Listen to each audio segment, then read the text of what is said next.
The ancients tell us that every tree that the Heavenly Father has not planted within you will be uprooted. Let them alone, blind leaders of the blind.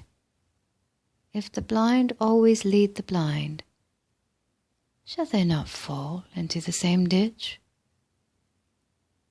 The cycle is fast closing in which the blind of the whole race have led the blind into a welter of ignorance, superstition, and delusion created by those who believe as human beings think, rather than that which is true and real.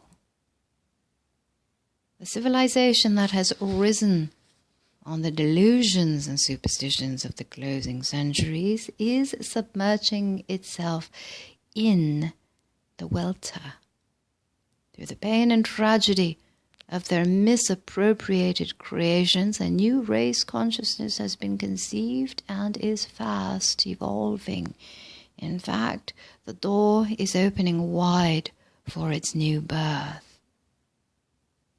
There is no other course than to go on from one plane of consciousness to a higher and more advanced step in the actual cosmic path.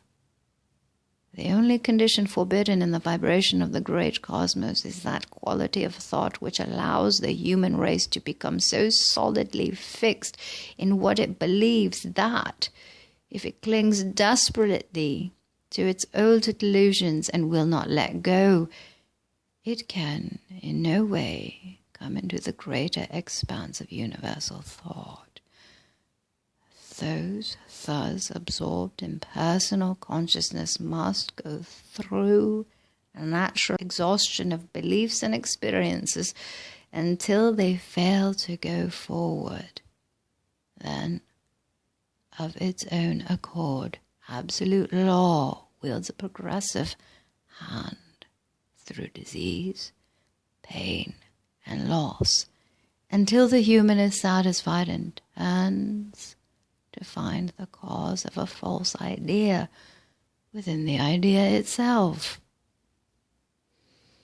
If a race or nation refuses to let go of these things created by a portion of human thought instead of that which really exists, the law takes a hand in its progress by allowing the accumulated vibrations sent out by such a condition to reflect back upon itself through the light ray.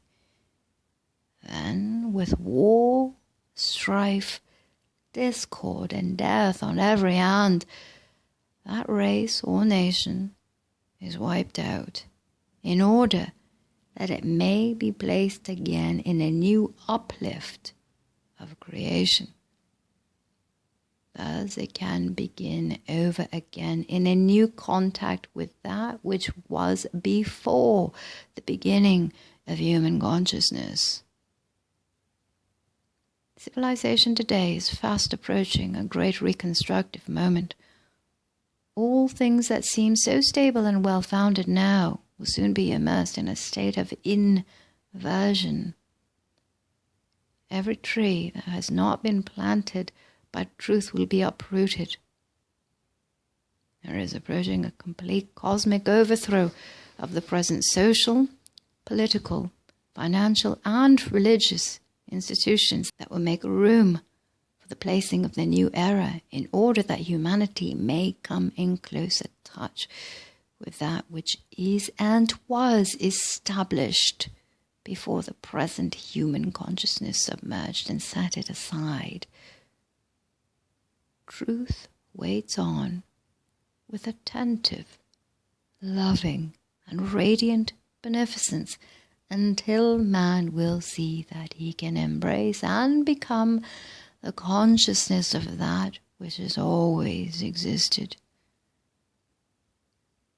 Humanity is taking a forward step from the cradle stories of the former generation, and their creations are no longer of any avail to the arisen individuality and spiritual discernment of the consciousness of the generation that is fast approaching. Delusions, traditions, and superstitions are nearing the end. It is also true of the civilization which they established. The old idols are good enough for the infantile consciousness that is nearing an impasse.